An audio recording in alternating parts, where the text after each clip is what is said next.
Everyone hear me okay? All right. Good morning.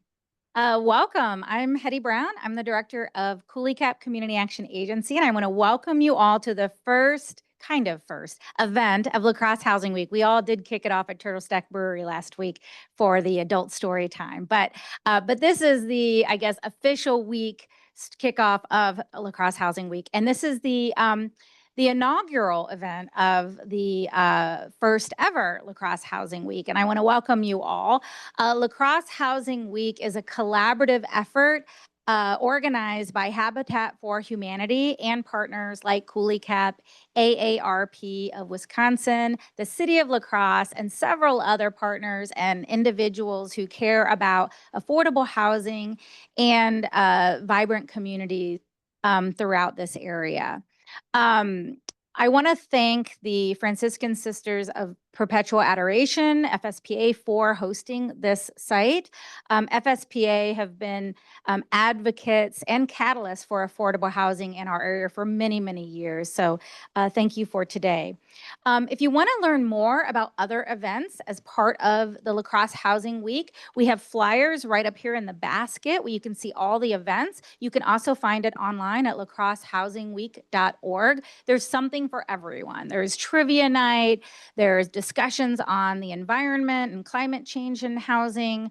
There's walking tours that will be coming up, much, much more. So even information on zoning 101 if you're interested in that. So there's something for everyone. We hope that you'll participate in many events. Today we're talking about faith and housing and what faith organizations can do to use their voice and their resources to advance affordable housing. Our moderator today is Reverend Michelle Ng. Michelle is the pastor at Emmanuel Lutheran Church in Viroqua, and she truly cares about the community's health and housing. She's served in many roles, including the chair of the Gogebic Range Suicide Prevention and Crisis Response, and past president of Big Brothers Big Sisters of the Seven Rivers Board of Directors, as well as being a foster parent. Currently, Michelle serves as the vice chair of the Cooley Cap Board of Directors and secretary of Bethel Home and Vernon Memorial Board of Directors. She was a founding member of Kickapoo Conversations, and she serves on the Anti-Racism Task Force and Migrant Justice for the La Crosse Area Synod. She contributed to the publication Pulling Together a Handbook of Community Change that was recently released in March of 2025. And if you'd like to get a copy of that, I'm sure she can tell you how. So thank you for being here, Michelle. We have an esteemed panel, including Reverend Peter Beeson. He was the founder of Realize Real Estate as Ministry. As an ELCA pastor with a passion for leveraging church-owned real estate for social good and community flourishing, he's led multiple congregations through capital campaigns and successful redevelopments of their buildings, including most recently a decision by a congregation to tear down an existing sanctuary and replace it with 130 units of affordable housing, plus vibrant worship and community space. He holds a Master's of Real Estate Development from Iowa State University and a Master's of Divinity from the Berkeley School of Theology. Welcome. Reverend Brianna Elene is the Director of Ecumenical Innovation and Justice Initiatives at the Wisconsin Council of Churches, where one of her roles is to equip congregations to engage in advocacy as people of faith at local and state levels. One of WCC's areas of focus is housing advocacy, and they have helped plan 3 housing summits across the state, shared stories of congregations using their buildings to meet housing and other community needs, and helped connect people to resources. Outside of her job, Reverend Elene is a board member of the Eastmoreland Community Center, a newly developed community center that is being developed inside of a church's redevelopment project to turn their old building into a community center and housing. She lives in Madison with her spouse, 2 kids, and pit bull. Welcome. Beth Pigash is working for Harmony in this busy world while raising three spicy, smart, and powerful daughters. When she's not with her family, you can find her working as the Integral Ecology Director for the Franciscan Sisters of Perpetual Adoration. There, her position is always evolving, leading efforts centered around climate action, promoting land justice, and supporting care for all of God's creation. Beth leads the congregation's commitment to the Laudato Si action platform and justice issues. She thrives on team building, strengthening relationships, and sharing her enthusiasm for interconnectedness to people and planet. Welcome. Thank you. I'll turn it over to you, Michelle. Thank you. So in addition to the introductions, is there anything you'd like this wonderful group of people to know about you?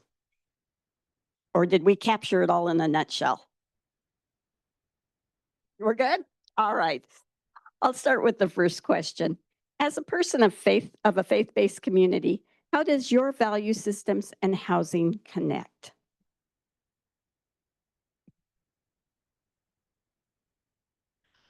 So I am, like the lovely introduction said, Peter Beeson, the pastor at St. John's Lutheran Church in Madison, Wisconsin, and founder of Realize, where we help congregations and regional bodies re-envision and leverage their real estate for mission, both so they are living into God's mission and doing good in their communities, and also, in many cases, generating some cash flow to support their own ministries. To me, it goes back to the Bible verse from Micah about what does God call us but to love justice and to serve others and to walk humbly with God.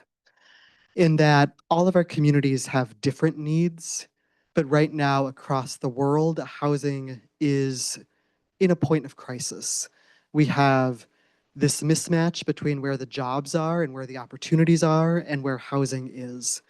And just a sad mathematical reality is that income levels haven't kept up with the cost of construction, much less the cost of land plus construction. And many of our churches, whatever faith tradition we come from, many of us have significant amounts of land and properties that are wildly underused. And so while the right opportunity will be different for all of us, there are some opportunities somewhere. Hi, everyone. With the perspective of a Franciscan lens and values, the housing connection really could start with St. Francis and living in community. So it's really the definition of housing to any community, if it's with your family, if it's living in community with others. And at the same time, it's also in the sense of the community of who's housing or for whom or for what, because when we are in housing, and as Peter said, looking at the cost of land, that land is also the space for others, and we are in creation's home. So having that value system and a symbiotic relationship for that is really important.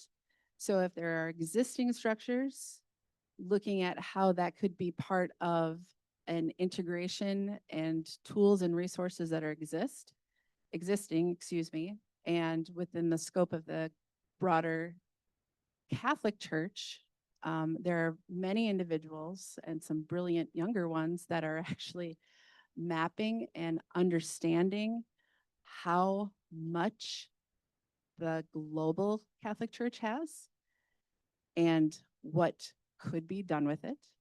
And then from a very micro-centered here with FSPA, understanding what land justice is and what FSPA could do from a Franciscan economy perspective, from a Laudato Si perspective, Catholic social teaching.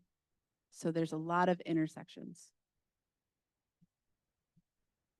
One of the ideas we've been sitting with at the Wisconsin Council of Churches is asking the question, what would it look like if every church was a center of justice and community care? Kind of stemming off of this vision to love your neighbors yourself. And so what does it look like to love our neighbors by being this center where you could walk in if you've got a problem and find care? If you walk in, you say, I'm hungry, can the church be a space to help you meet that need? Now, that doesn't mean every church needs a food pantry or affordable housing or that sort of thing, but recognizing that the church is not just one building, but it is this larger network. You kind of talk about the Catholic Church, and we've got all the Protestants and all the evangelical. We have all these churches who are part of who we are. And so how do we lean into that as God's people to say, we have all these resources, we have this huge network, let's meet the needs in our community. And then we've kind of indicated the church has a lot of property. There's a lot of underutilized property. I've worked at a lot in several congregations, and so many times I would walk in, not on Sunday morning, and be like, this space is real empty. What are we doing with this thing that God has given us? How do we do something? Or how many churches do I know that have just that extra plot of land? I've worked at, or I've been a part of at least 2 congregations that built the first phase. And then they said, oh, well, that field's for when we build our sanctuary. Well, they never quite got there. And so they have all this land sitting empty. And so how do we begin to meet those needs in our community? And as Peter indicated, like housing is one of those huge needs that needs some land or needs some building. So Thank you. I'm going to address this just from the rural congregations because I do see a few pastors here from rural congregations as well as the city. What if I am a small congregation in the middle of a lot of fields and my congregation is starting to have discussion about next steps and what do we do if we need to close our congregation? How do we address housing in rural America, given the vast number of rural churches we have, but the job market isn't exactly close to those places? economist. Okay, I'll go first again. I love that question because I think it gets back to that point that there's no context is everything. There is no perfect solution. So one, I would say start with analyzing what are the actual needs of your community. And that's going to be different for every community in terms of what the actual needs are. And 2, there's this beautiful story. So Realize, which a colleague and I founded, did a video interview with a handful of clergy from across the country from different backgrounds. And one of them is of a rural congregation here in northwestern Wisconsin. And this pastor talked about that her community was this resort community where all the wealthy people who were the tourists came in, they bought the nice houses with the yard going up against the river. But the local townspeople who lived there, who worked in the retail and service sector jobs, had no public park that they could go to. And when she got to her congregation, which owned a good amount of frontage along the riverfront, there were these big chain link fences and keep out private property, no trespassing signs. And after a lot of internal discernment and actually turning down some opportunities to make some money on that land, they ended up taking down those signs, leveraging their relationships with the existing community, getting permits to do logging in the state forest, and building this beautiful walking prayer path for less than $1,000. And I think that's such a powerful story because that gets into this. There's no one perfect solution, but that congregation for less than $1,000, plus a whole lot of blood, sweat, and tears, created this beautiful asset for the community. And I think too of some of my colleagues in rural Iowa who really talk about this and that they're left with these buildings where there's all the people have moved. Like there's no ability to stay in that community. Or there are very few people, and they've been playing with the idea of, is there a need for a dialysis clinic here? Is there a need for a small handful of rental apartments here? And so I think it really gets down to just determining what the need of your community is. And even if the answer is there's not a need for a building, maybe that looks like reseeding and replanting prairie, or in some other way, really, Beth, what you were saying, stewarding the needs of the community.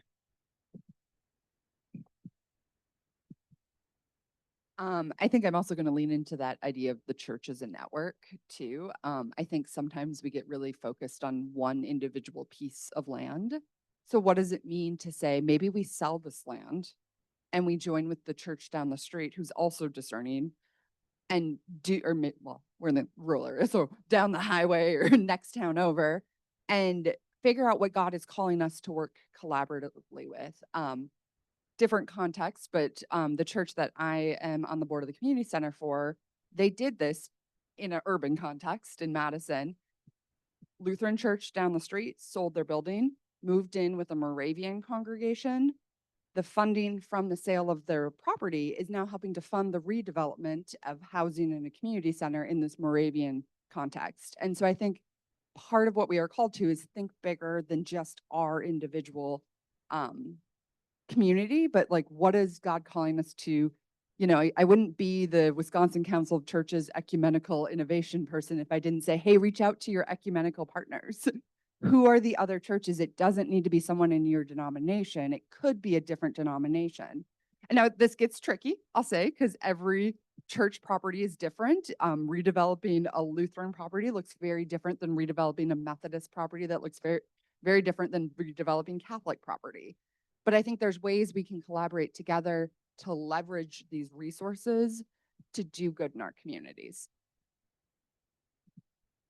And to just spin off of both of those, I would add very much that the alternative within the building, if it needs to be converted into a space that is serving the broader community, that is faith-based or not, talking and having the relationships, as Brianna said, that means a lot. And it's even something that somebody knows somebody that knows somebody. And I would encourage you to even think broader than that of the future generations. Ask them what they see. Even if they're not necessarily there, there are the smartest, most creative people, in my opinion, between the ages of 6 and 26, because they don't see the limits that I see as an adult. And also broader in the sense of regional. FSPA has a spirituality center in northern Wisconsin called Marywood. And there are friendships that actually have brought folks from like Chicago or Milwaukee, from those urban centers, to a more, rural space in the sense of retreat, but just a connection from a faith perspective, if it is the same denomination or a collaborative space.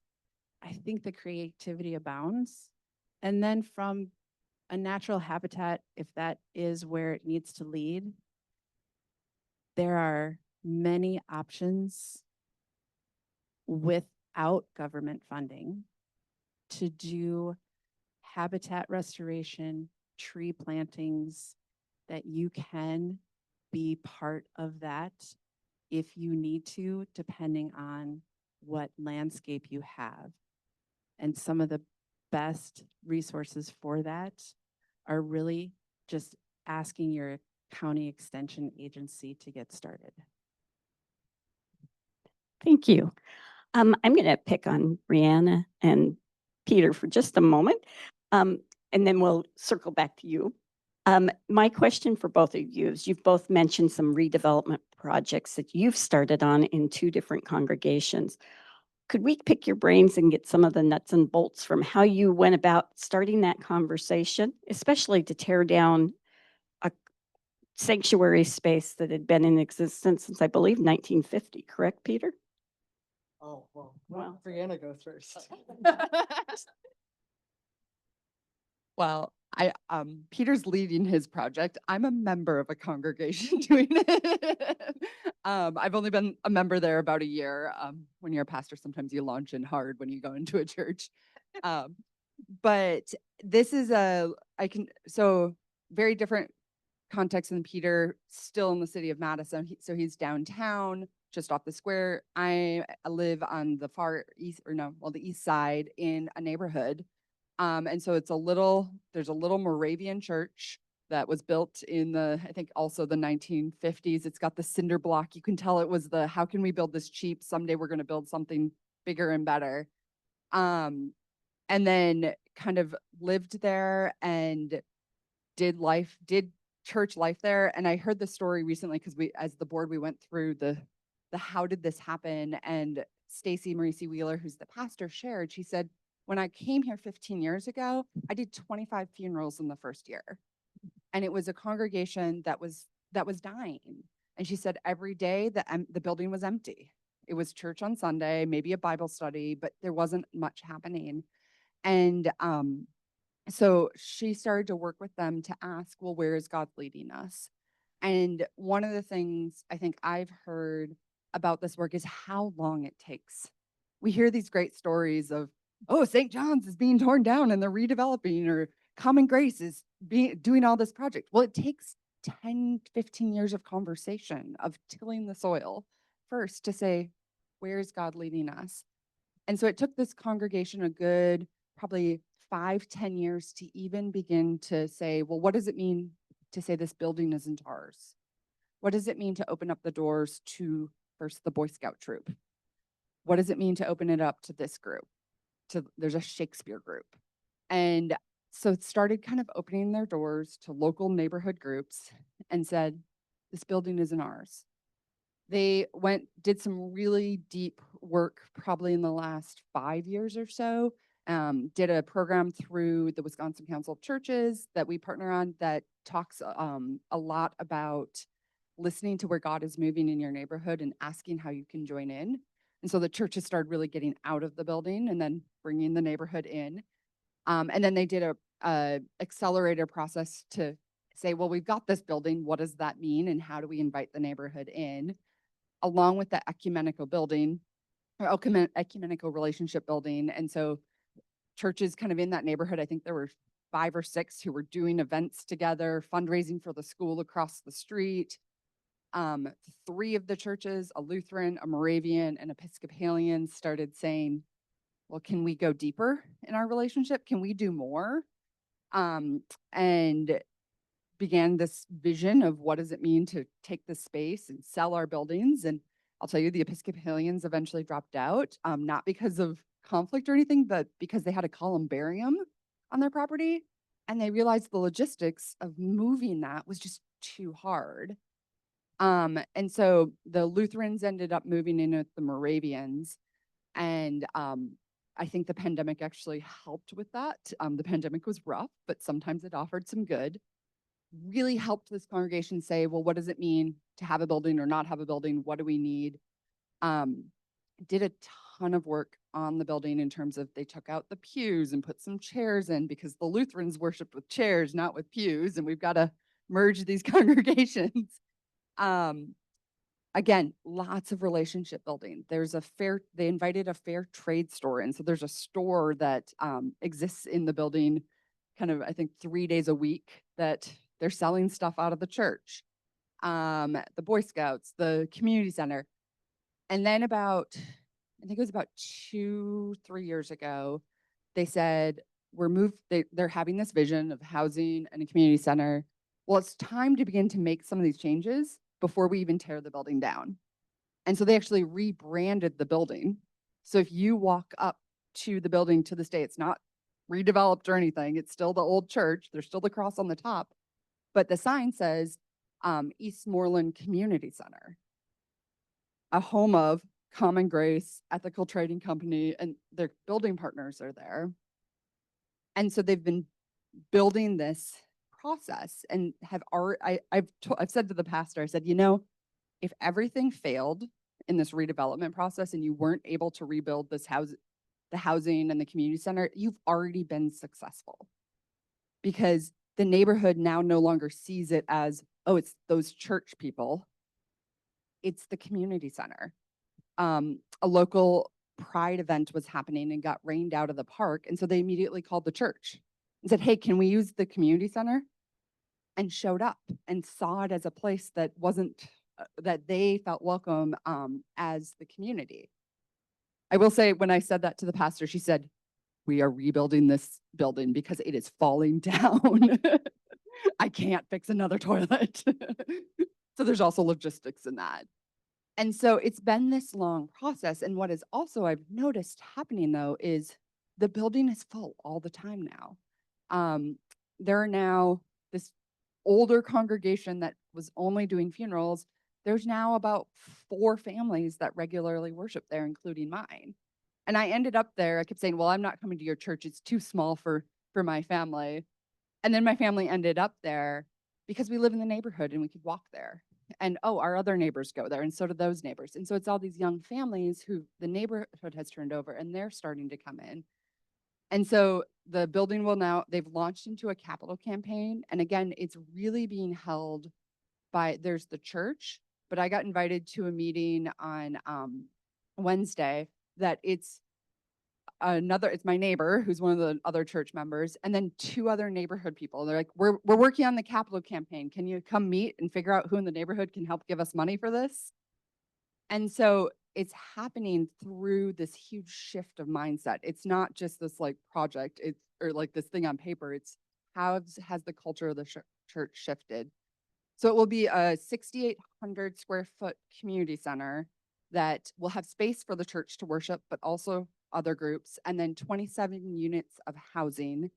And they chose not to do any sort of tax income. They're getting a grant from the city, but it's a lot of loans and capital campaign and money coming from the former congregation that will then, the funding from the housing will help repay the loans and then eventually fund the community center. And part of what they've talked about, and they've talked very publicly about this, is they've said, we don't know what's going to happen to the church. We know church is changing. We know that kind of lots of churches are closing. We know we all skew older. Even with the 4 young families, most of the congregation skews older. But we want a legacy. We want there to be something in this neighborhood that we leave for the children, for the kids, for the families. And so whether or not the church exists, this building will be here as a gift to the community.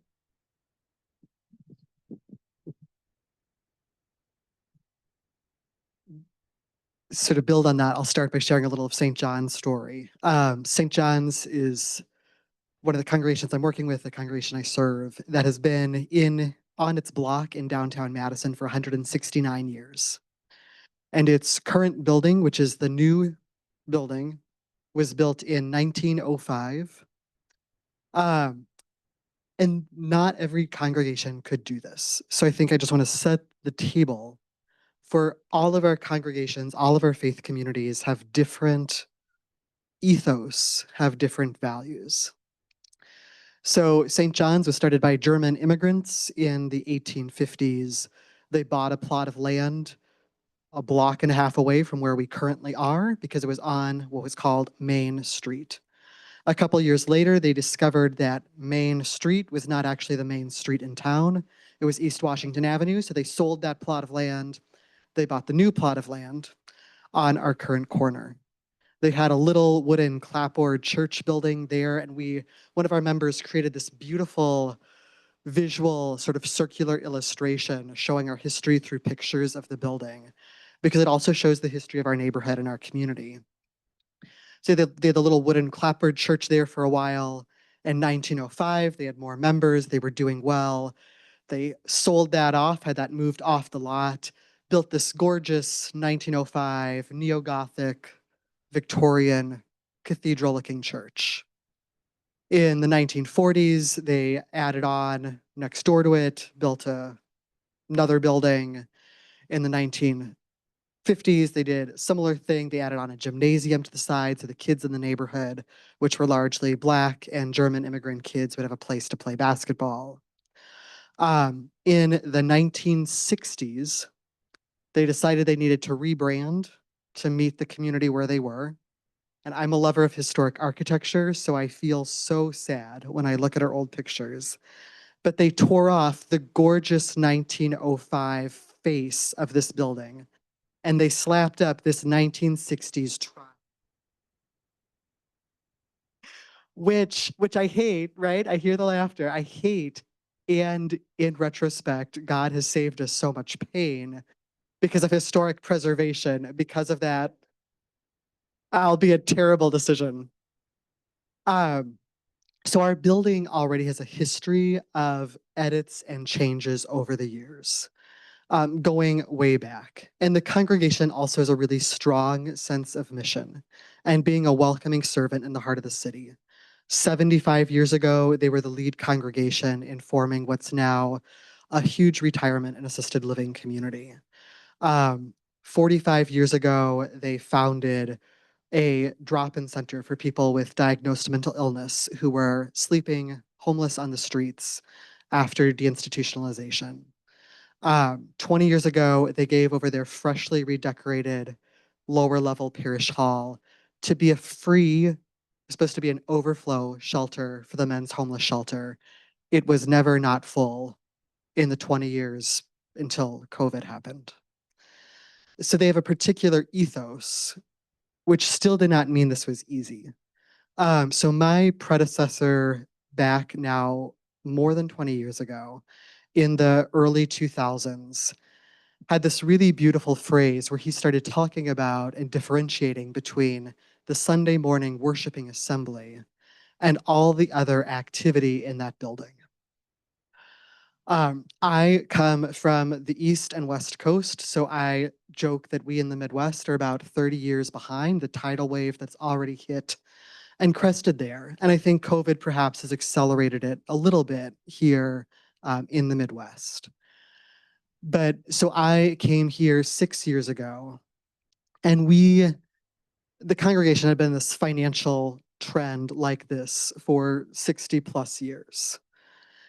And it, even more than that, had been on this membership trend like that for 60 plus years, where even when I was interviewing, I looked in their church directories from the 1960s, and the majority of people then had gray hair. And so this is a congregation that's always been a little bit more oriented, and you can see that in their choosing to form senior housing, a little bit more oriented toward the needs of its elders. So I got there fall of 2018. The congregation had already tried in the early 2000s, experimented with something like this, but on a much smaller scale than the 2008 crash hit. But they'd done a series of site visits to the East and West Coast to look at what were other urban congregations doing to stay vital and stay relevant and serve the needs of their community. So I came having seen some of those same places, though not as part of their series of field trips. And when I got there, the congregation had lived off bequests for a number of years. But when I got there, unbeknownst to any of us, because I thought we had a 3 to 5 year window of possibility to do something different, or we would close. And I've now been there 6 years. But a 6-figure donor passed away and did not leave the congregation the $1 million+ bequest they were anticipating. Not because of anything nefarious, but because he had chosen to give during his lifetime. But that prompted in 2019 some very real come to Jesus conversations. And there's a whole lot more story, but I want to honor our time. Those come to Jesus conversations too then led us, with some of my history and love for affordable housing, led us to begin some initial conversation about what if we revisit this? You know, the zoning has been updated. We could do 10-story high rise. An initial iteration of Eastmoreland Community Center, before they sold their building, they were talking about 40 units of housing. And it was like, if they can do 40 units of housing in the suburbs, we could do 40 units or more downtown. So I think our stories build off and can inspire each other, even if the context is different. And so we started having these really real come to Jesus conversations. The biggest hangups were, where are we going to worship? And through all of this, I think a thing they did really well, which I would encourage all of you to do, we did very, very intentional. When I first arrived 6 years ago, we did very intentional small cottage gatherings, sort of framed as a get to know the pastor and also really oriented around what are your values as a community. And then we used the book Canoeing the Mountains, which is a great resource, written, I think, by a Presbyterian pastor. And this is my son, our helper today, Danny. He's enjoying the snacks, so thank you all.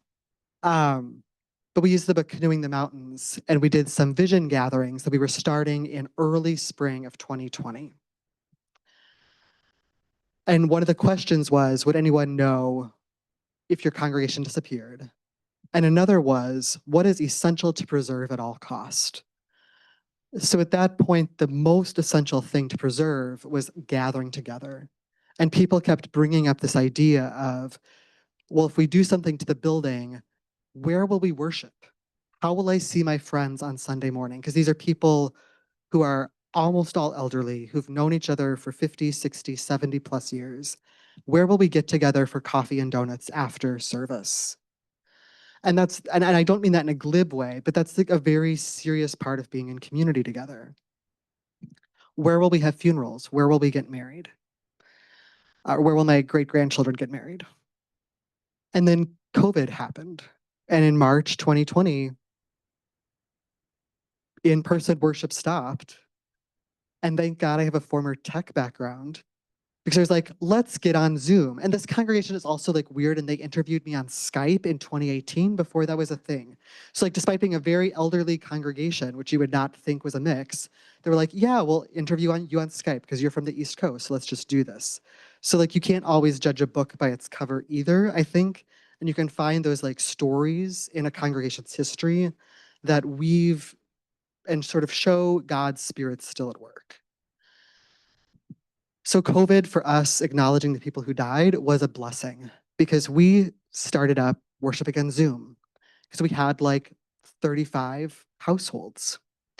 So that first Sunday after we said, we're not going to do worship in the building because this pandemic is happening, let's get on Zoom, we'll check in, we'll share a couple of YouTube recordings of some great music, we'll just pray for each other and see how each other is doing. Ended up becoming our worship service, and we stayed on Zoom for more than 2.5 years. And that time on Zoom both enhanced our prayer life tremendously, which I was just with some people this weekend at a different conference. We were talking in the car. They were saying, parishioners, how much they miss being on Zoom together. Because our very traditional, lovely, and the inside still was this 1905 neo-Gothic sanctuary, had a very clear hierarchy of who prays, me, the pastor in robes, and who doesn't pray, the people sitting in the pews. But on Zoom, when we were like that 1970s show where everyone is in boxes, the Brady Bunch where everyone says, hello, hello, goodbye, when everyone was on their kitchen table or at their couch, all of a sudden I was calling in from my office. It was very egalitarian. And one of my 95-year-old members, who was a retired school teacher, who called in on her landline, and we paid extra to get 1-800 calling. So our couple members who only had landlines wouldn't get charged. But she said during the prayers, I would go through and call on each little window. And she said she loved that roll call because she knew that her friends were in church. And so I think that experience too, where do we worship? We can still worship on Zoom. We can still start worship half an hour early. and keep it open half an hour or longer later so people can still chit chat and still fellowship with their coffee and showing each other their donuts, was really tremendous for us. And so I think that is a huge piece. We're doing a $58 million high-rise project, which uses federal funding, county funding, and I will say using governmental funding can be a wonderful resource. It is also truly a bureaucratic headache and nightmare and makes everything take much longer. Just because, and any of you who have written grants know, every entity, and we have about 12 different sources of financing in our capital stack, but every single entity has a slightly different priority or a slightly different requirement. And it's incredibly challenging, a different timeline. It's incredibly challenging to get all of them to come together. And sometimes even groups that want to do well in that will just ask for too much. We're dealing with the county now. The county's pulling out $3.8 million because we realized we can't do this thing. Like we can't have quite this number for the people living on SSDI, but we're still really focused on people earning 24 grand a year in Madison who work at the restaurants and retail sectors. So it's very complicated. I think I cannot stress enough though, doing that visioning, doing that praying, doing that missional work on the front end, and also really looking at your congregation's history, because I think all of our congregations have places in our history where the people have done tremendous things. You know, unless everyone in your community is Native American, all of our ancestors, all of our churches were started at some point by immigrants who came to a new country. So I think like all of us have these stories we can weave through. Thank you. Anything you would like to add to the conversation? Sure, just real quick. From an FSPA perspective, to add to that, and this is just where my brain is right now because these are beautiful stories. This campus here in La Crosse is very focused on the sisters because this is their home. It is also one in which it's tied to Viterbo University, and the sisters founded the hospital, which was St. Mary's, right? Francis, sorry. I grew up in Minnesota. And with that, there is a power plant. So I am a practical person in the sense of, yes, coffee and donuts. I mean, that's in my house. I've got the spicy girls, and community. And then to have the spaces or to even run the Zoom, because that was really important. How do you get the electricity to do that? How do you heat that in the wintertime? Because it's Wisconsin. What are those resources that you can collectively think about, talk about? Where are we at? So my gentle challenge around here sometimes is if we have a power plant that is producing a lot of extra heat and hot water, where could that go in the neighborhood? Especially since Mayo Clinic Health System now has its own geothermal energy systems, you know? So that's just my nugget of sharing, that there are broader, specific things that you think about from that practical sense. My next question is, how do you look at partnerships with the community? Because we're here today because of Habitat for Humanity, among a number of partners, including Cooley Cap and the city, have pulled us together to talk about this. And where do you find rich and rewarding partnerships and relationships? So that's my job at the ecumenical innovation at the Wisconsin Council of Churches means holding partnerships. I just want to lift up some themes I've heard. I think one is creativity. I think we so often get in our little silos of, oh, well, we're the church, so we partner with other church people, or, oh, we only partner with people in our neighborhood.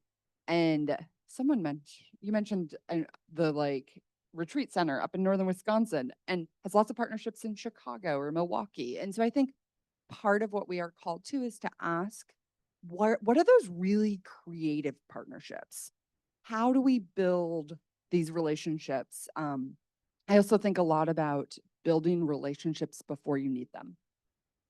It's not, we don't want to be transactional in this. We want to just ask, who is in our ecosystem? Who do we listen to? And it might go somewhere, but it also might not. But I think part of, for me, my call as a Christian is to just be open to the Spirit. This is my Methodist background showing of we like the Holy Spirit, but like, what could happen if we get really creative in a partnership? And then the other piece I want to pick up on, I don't remember exactly what you said, but whatever you said, my response was something I always say is everybody in Wisconsin is somebody's cousin. Oh my goodness, it is true.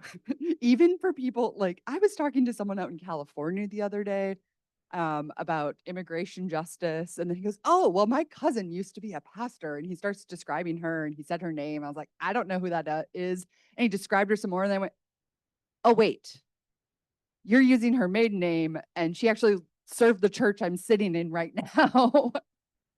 There are all these deep connections, whether or not, even if for people who are new, I always find it fascinating to say, well, who do you know? Wisconsin is not that big of a place. And so I think leaning into that, and even if you are newer here, find the people in your community who have those deep connections, who are the connectors, and just start to get creative and start to throw random groups of people together and say, okay, what can we do?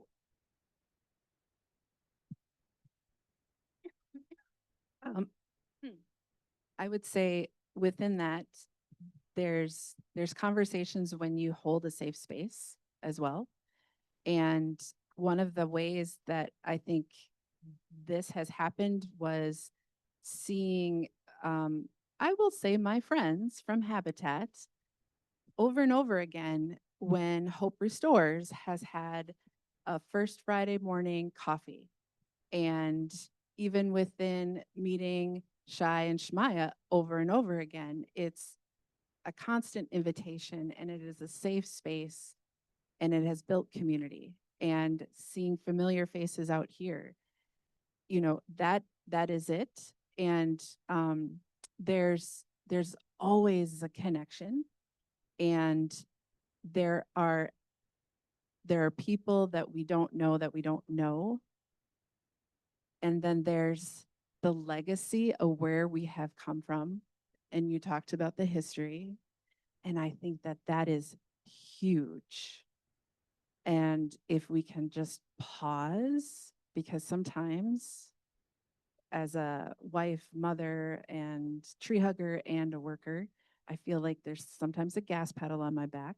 But to pause, reconnect, and just listen, there are lessons everywhere, and to understand, like, oh yes, this connects and this connects, or I've heard this before, and there's an abundance. And I know that's a word that people have talked about. For some of us, we just went through a La Crosse Earth Fair and the Good Life Goals, and Casey Meehan likes to talk about the abundance, and Robin Wall Kimmerer just wrote about, abundance. That is something that we can continuously work with and through. And I think we hear that, I do as a Catholic and Franciscan, there is abundance. And so we just have to understand where and how we can share that with each other.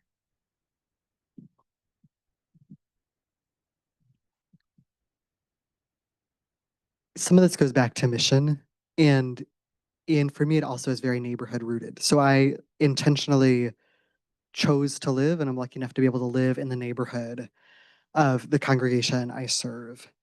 And not everyone is able to do that for a variety of reasons.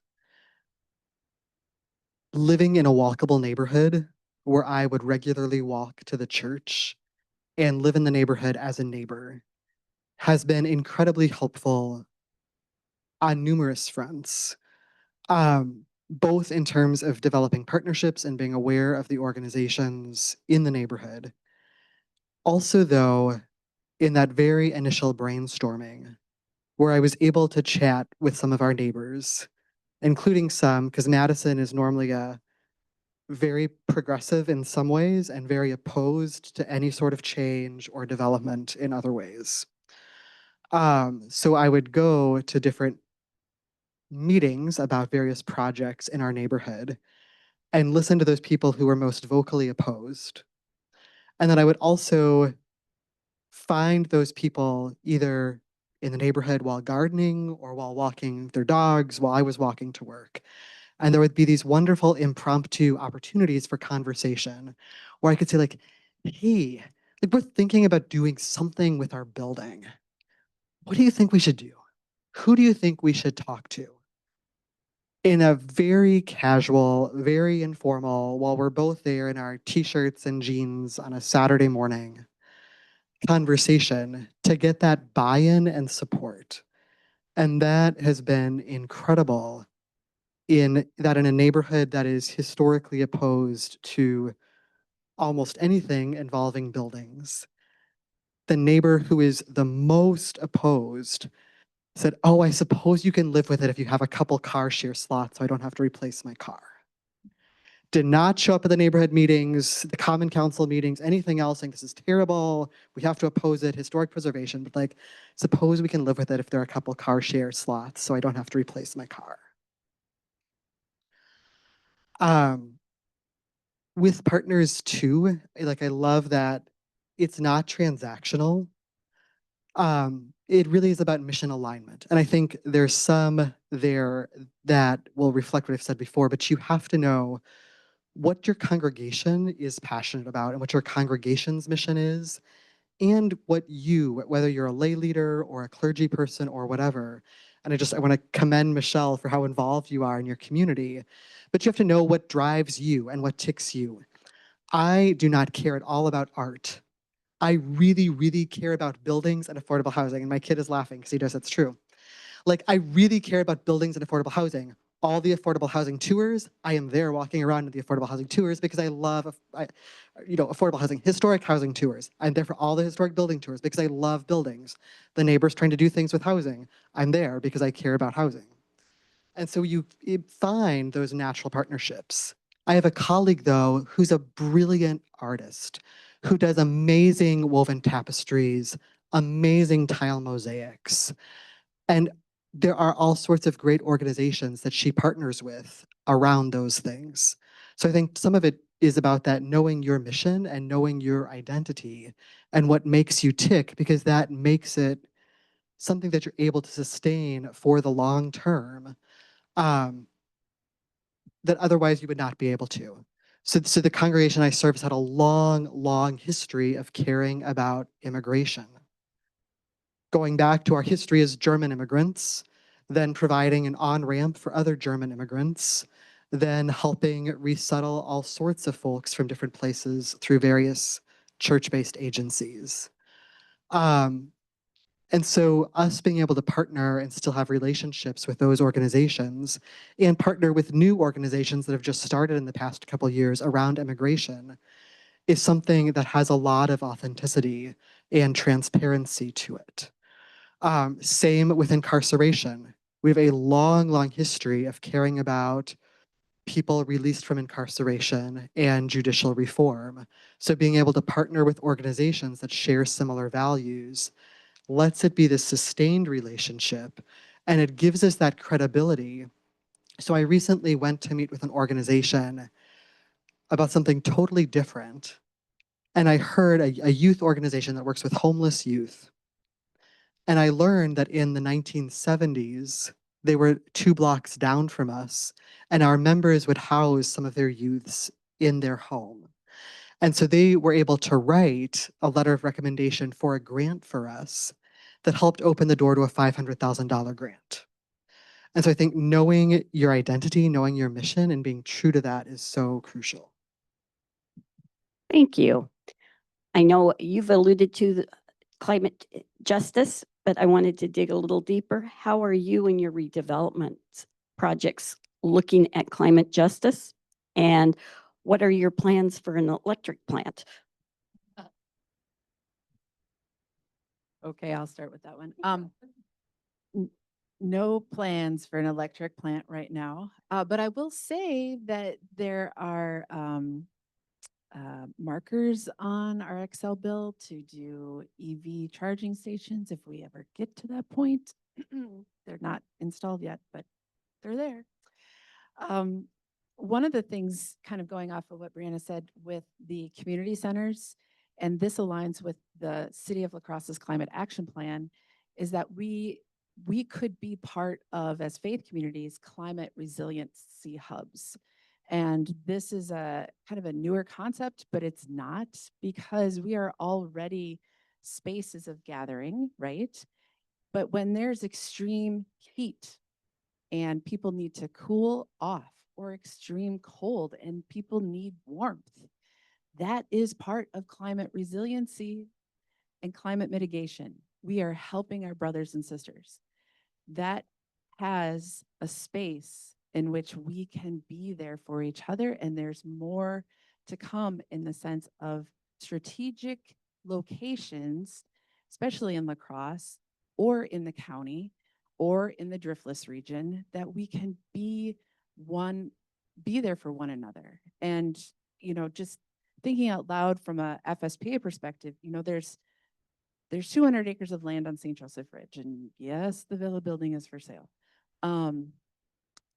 But with even smaller buildings in rural areas, when there's a massive pour of rain, and someone like my child who does camping overnight at Kickapoo Valley Reserve and then has to be evacuated in the middle of the night, what does that mean if we could have a rural resilience center that could be that shelter in that emergency? There are spaces and places on top of the network of people that we have that are already great advocates when it comes to public policy on many different issues. So there's a lot that is happening and could happen, and places like the City of La Crosse have laid out some really great ways and spaces that we can do that together and be good neighbors. I'll follow up on that because as you're talking, I was like, can we get coffee and talk more? So Beth shared when we met kind of for a pre-conversation, shared some of this climate, what are they called again? Climate resiliency hubs. And I looked at it and I went, oh my goodness, this is exactly what we've been talking about at the Wisconsin Council of Churches, and I actually shared it with like multiple other people. And that gets back to what I mentioned in the beginning, this vision of churches as centers of justice and community care. At the council, we have a long history of being involved in disaster response.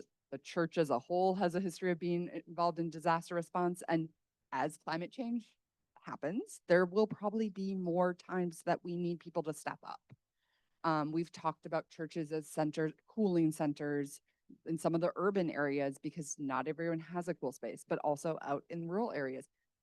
How do we build these spaces? How do we know what our congregation can do? Do you have an extra bill or extra kitchen that can be easily sprung into action? Do you have space that people can have beds, or for the youth who need a place when they get rained out? I think part of what our call to do is start thinking through the resources we have. And so then maybe down the road, you do build affordable housing because you've built yourself already as this community center. I can share that I meet with a lot of nonprofit groups that are not faith-based. I'm often the only faith-based person in the room. And it's been interesting to walk through, or like be in that space sometimes and talk about what the church can offer. Last fall, I was meeting with a lot of democracy, resilience, and voting rights groups.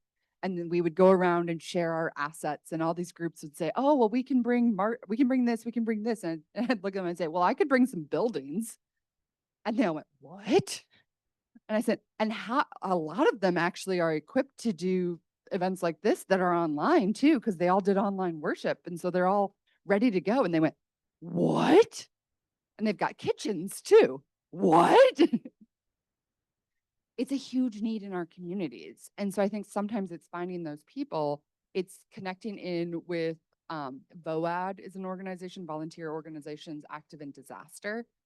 is kind of that place for climate justice or for disaster, but there's all these ways to begin to build. And I think sometimes we forget in the church how many assets we actually have, because we lament what used to be, but we still have so much. We have buildings, we have people. And even if our people are a little older, those people often know people. Everybody in Wisconsin, somebody's cousin. We can do some of this really beautiful work around disaster or around climate resiliency. And then I think that does begin to open you up for that creativity to do, all of a sudden you're using your building all the time. And then you say, oh, well, look at that empty property. What could we do there? And what's another need in our community? And oh, we need housing, or we need childcare, or whatever it may be, there's space to begin to move. So I'm going to answer this from sort of two different perspectives. So one, from a sustainability perspective, this comes back to like knowing your identity and your mission. That is not our core mission. That's not our core identity. So the city of Madison has some very strict building codes around solar panels and stormwater retention. So we are meeting those. I will say some of that adds additional cost. So there has to be rooftop garden space under raised solar panels, which like all these things are lovely ideas and they add cost. So, different ideas can be in tension with each other. And it's part of the irony that building affordable housing is actually more expensive from a construction standpoint than building market rate luxury apartments and condos. So we have to pay extra to have bird glass. We have to pay extra to have solar panels, which will have a mediocre impact on our actual usage. We have to pay extra to have stormwater retention. And I'm saying that not because I think any of these are bad things. I mean, I have 2 kids. I want them to live in a beautiful, green, verdant, lovely world. But just all of our things are held in tension. And I sort of reflecting on what Beth was saying about a network, like we're a downtown urban church. There are other churches though that can do amazing things with tons of solar panels, beautiful native garden restoration, lots and lots of stormwater capture and retention. So that is not, we're meeting goals which are very ambitious. And it, again, adds to the cost of what we're trying to do, which is house people. I will say, though, from the other lens, a huge driver of climate change is people having to commute in 45 minutes an hour each direction because they can only afford housing in a small rural outlying community. So every morning, the dishwasher at the restaurant, the janitor at the hotel is driving in 45, 50 minutes in an older vehicle in the snow, where not only are they unsafe, but that vehicle is producing more emissions. So in trying to build 130 units of moderate income workforce housing for people who work in those restaurant, retail, and service sector jobs, downtown, on the bus rapid transit line, on the bike path, that in and of itself is this net sustainability good because it lets far more people live and work where they can bus or bike or walk to work, the grocery store, medical appointments. I think from a helping people in need, that's always been part of our DNA. A colleague recently reached out to ask me about what process we went through to call ourselves a sanctuary congregation. And I still have to email her back because it's like, we didn't go through a process, but in a disaster or emergency, we've always been housing people in our basement or on the sanctuary because there's a building, people have sleeping bags, we have a couple showers we put in at some point. So that's like Put in a shower. always put in a shower. Just like Did in our new build, I was like, the shower. yeah, part of the DNA. And I think more congregations too, like so often in our communities, there's a lot of fear that, oh, we can't have people in our building. We can't do this. We can't do that. And I think just slowly building up that courageous capacity muscles that when there is a disaster, the answer is, of course, bring the people in. And it doesn't even need to be our elders who know people. Before coming here, I served a community in northern New Jersey, a very dense area near New York City that was hit by a major hurricane shortly before I arrived. But when the people in the neighborhood who were not religious, but who were largely in their 20s and 30s, saw that the sanctuary was open, the fellowship hall was open, we had all sorts of volunteers pouring in out of the woodwork who were happy to lift pots and stir kettles and carry things. So I think if the church does the work, people will come. Thank you. I'm going to turn it over to you. What questions do you have for our panelists today? And I'll bring the mic around to you. Actually, they have microphones on their tables. Fantastic. If you'd like to ask a question, you can just press it so the red turns to green.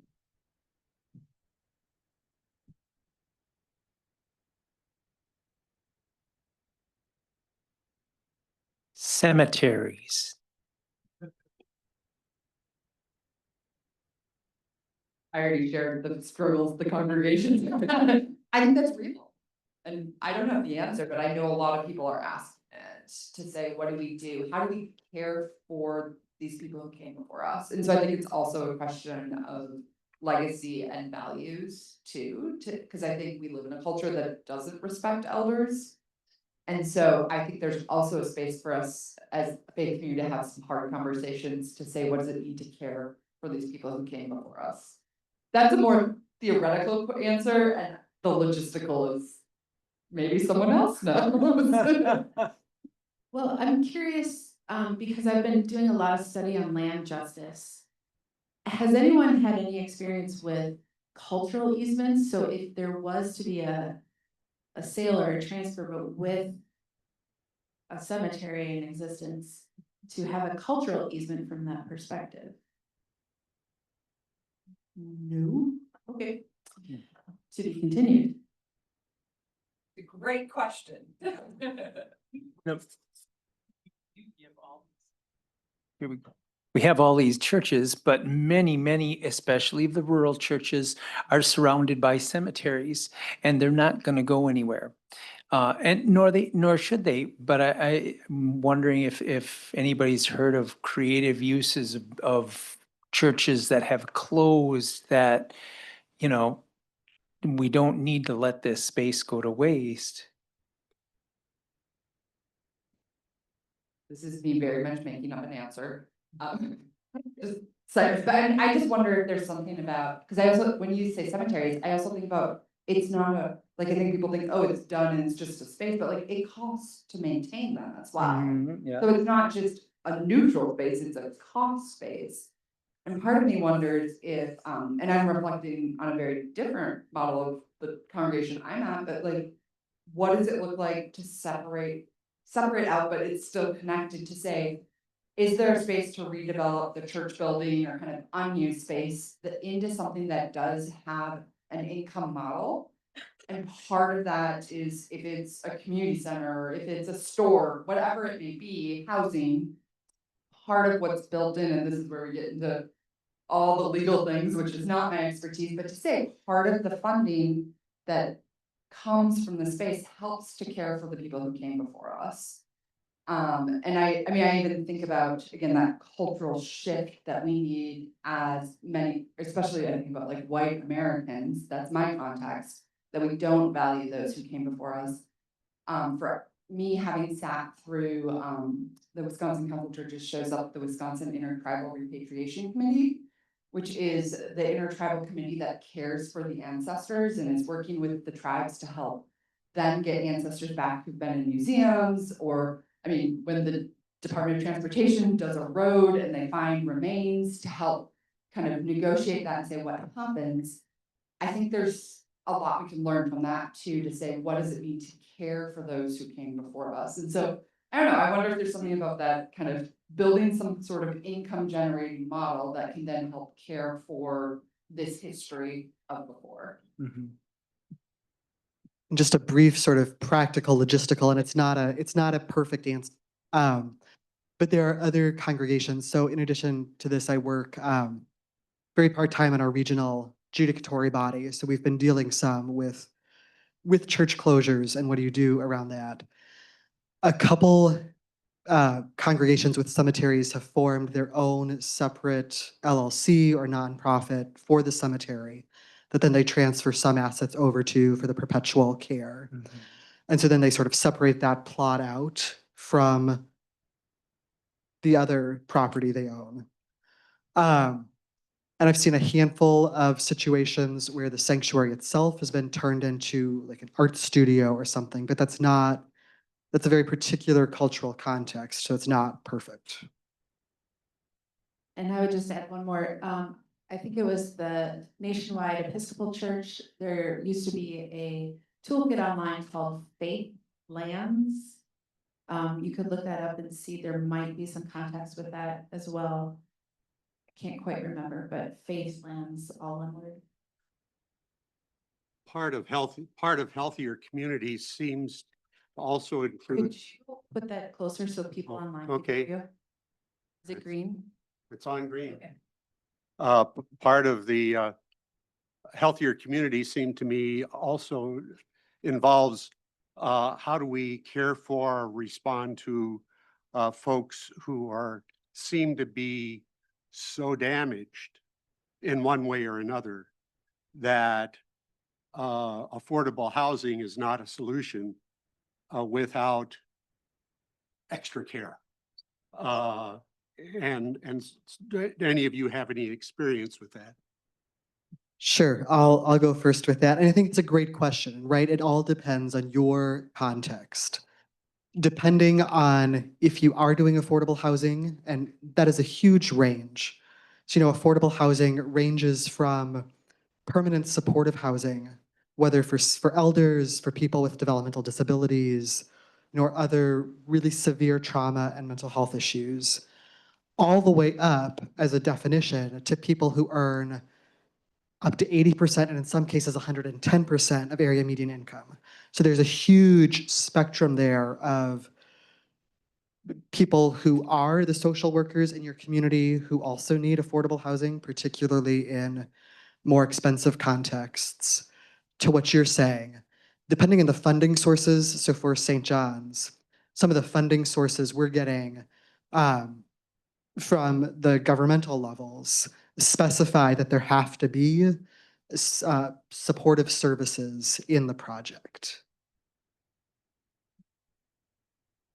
I can share that there was some conversation in the project I'm involved in very early on because there was that vision, like this is who we are, our values. And so they discussed doing housing for youth who are just coming out of foster care, who again, like need a lot of support. They also discussed doing housing for refugee families. And part of the issue, and I think you alluded to it a little too, Peter, is the funding aspect.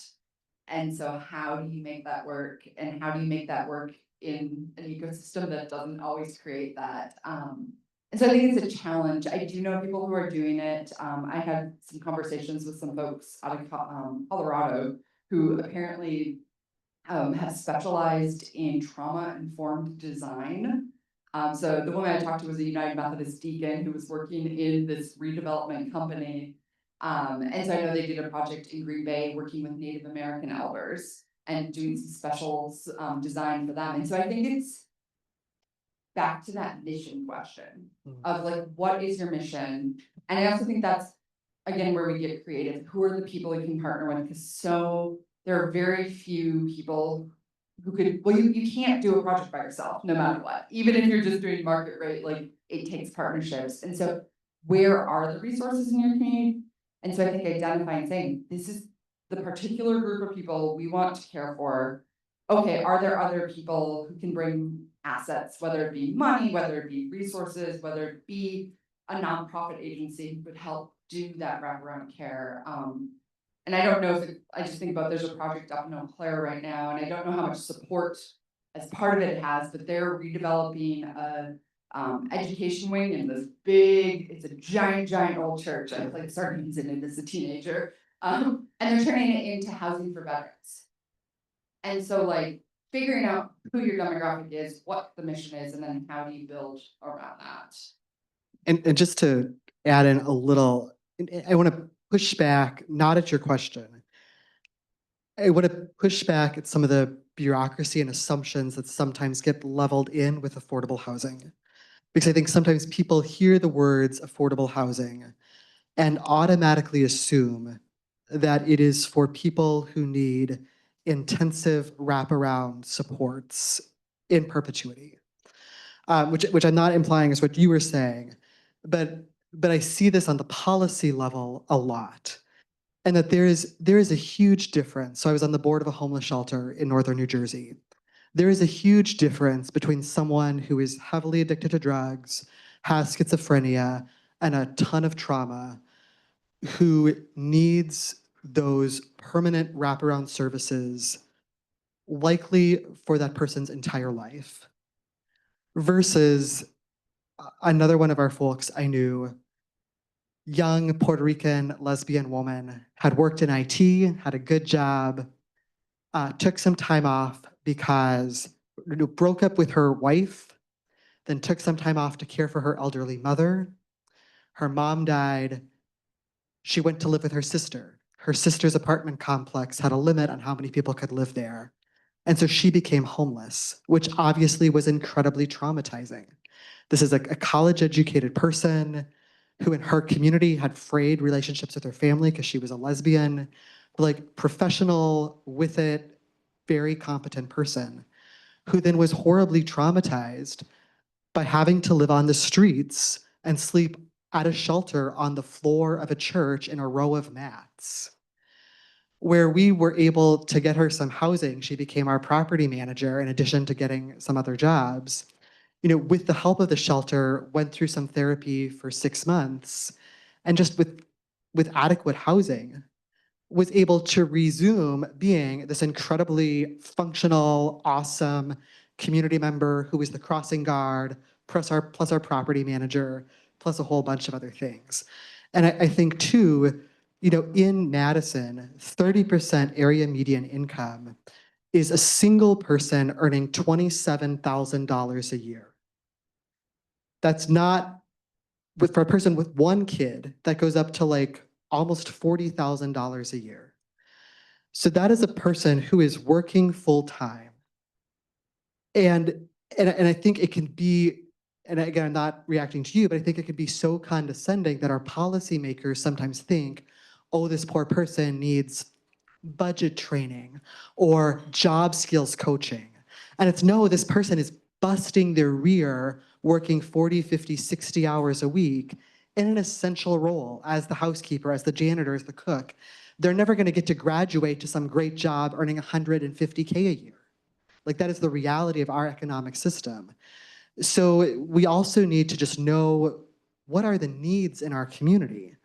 So in addition to like, what is your mission? Like, what are the needs? So in Madison, there is far more need for those people earning moderate income jobs. Your social worker, your daycare teacher, your certified nursing assistant, your housekeeper, who they don't need permanent supportive help. They don't need a therapist. It's condescending to suggest they check in with a social worker on a regular basis. They need is housing that lets them save the rest of their income for other things. I'll add, actually met a pastor that, yeah. He was listing off things. I was like, "Your pastors." Yeah, that moved to the La Crosse area and shared their experience jumping around housing. And yeah, I didn't realize just as a single person at that point in time, I was, whoa. But I just wanted to add just from an example, because that was beautiful, Peters. Thank you. And knowing your audience and the funding sources, because FSPA has done a lot of grants. One of the places locally that they've been supporting financially was or is the Karuna House and the pilot. So that's a supportive housing. It's co-living and 24-hour support staff, and there's a community connection. So, that is just one place in La Crosse, but there's there's a lot of different levels in La Crosse that are needs. And from the pastor that I met to the Corona house. So we've got a lot of things here. Beth, one thing I had wanted to share, for a time I lived in Wanakee, kind of more rural Wanakee, but Wanakee is a very, very wealthy community with a lot of new housing going up. And one of the things that I benefited from, but got me to thinking, I was a stay-at-home dad for a few years, and we'd go to the parks that were developed within the new housing developments because they're really nice parks with great playgrounds, but you'd be there and all the kids would be playing in their backyards in their own parks.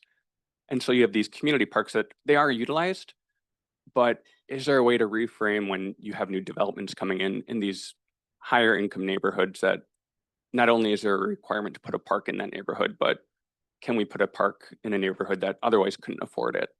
And so like in looking at churches and property, if your neighborhood can't benefit because there's just not the space, can we take the risk to look at other neighborhoods as you're selling property, and what does that look like? But it just always struck me being with the kids in these beautiful parks, and then every $800,000 million house has its own park within that same neighborhood. And how do we better stretch our resources? That's a really good segue for the zoning conversation this week. What day is that on? Wednesday and Thursday. But yeah, you have a really good point, Michael. I think that there's creativity, there's conversations, and there's opportunity. And that's where, in the sense of just your example with parks, that's where like the kids will give you the input that they want to give if you just ask them, or even if you don't, they'll still give it to you. I'll put my advocacy hat on then too, because I think we didn't really get into, we've talked a lot about the role churches can have in redevelopment, but one of my half my job is doing advocacy and helping equip congregations to do that. And we do it on all sorts of issues to help churches figure out, do we care about homelessness? Do we care about hunger? Do we care about housing? And it's been interesting, the congregations I have who say, we care about housing. And I do a lot of state level advocacy, and there is state level advocacy around housing. But I've also had so many conversations to say, what I actually need you all to do is figure out your common council or your local town board. What are the issues happening there?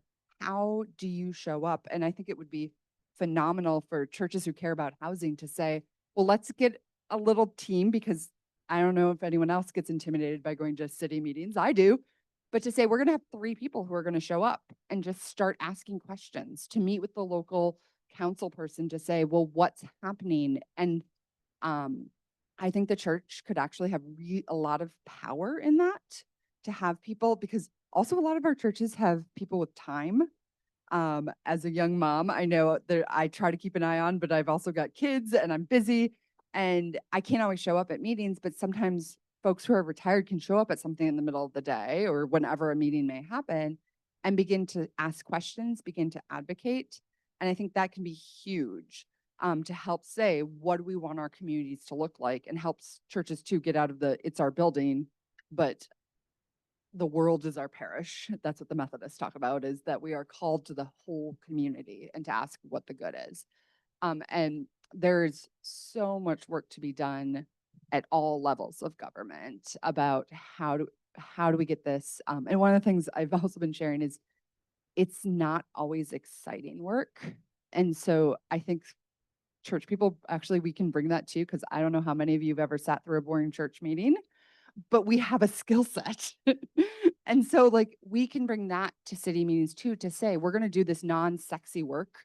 I learned all about sprinkler systems the other day and how like that can actually affect the cost of housing and building affordable housing. But there's all this advocacy that needs to be done around it. And so what does it mean for us as church people to do that work as well? And just a really brief story that goes straight to the parks question. I think if your faith community owns land, also think about how are you using that land, because many of our faith communities may well have some nice playgrounds or other things. And so as a short story to go with that, there's a congregation in southern Wisconsin that owned in a small, they're in a very small town, but their town is in a rural community. They owned a couple large plots of land next to their sanctuary that they were holding on to, hoping they would do something with, eventually decided they weren't going to do anything with, decided it was getting to be too much to mow these additional acres for their older parishioners. And so we're trying to decide who would buy it. And they were debating, do they sell it to a local, market rate housing developer for like 2 single-family homes? Or they were trying to sell it to the library. And then eventually their big concern was this fronts the town park and is the sledding hill all the kids in the town love sledding down. And so the church people realized like their primary value is keeping this in some way so it would be accessible as public space for the kids to slide down the hill. And in general, I'm not in favor of selling church property, but they had this really unusual opportunity to sell it to the parks department in their community. And so now they still have the green space, the kids still have the sledding hill, and the city mows it. A really super like rare niche story, but they were creative and the Holy Spirit made it work. We're on to our final few minutes here. Any last thoughts?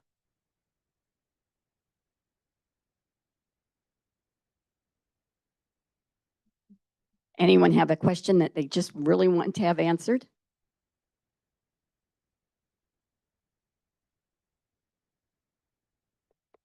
Our church parking lots are getting used less and less. Do you have any experience with churches that have put like a tiny house on the corner of their parking lot? I know the city of Madison was exploring it. I think this was 2022. They actually reached out to the council to ask if there were churches that could do that. Part of the issue was they were building supports around it. And so how do you help make sure that the people aren't isolated?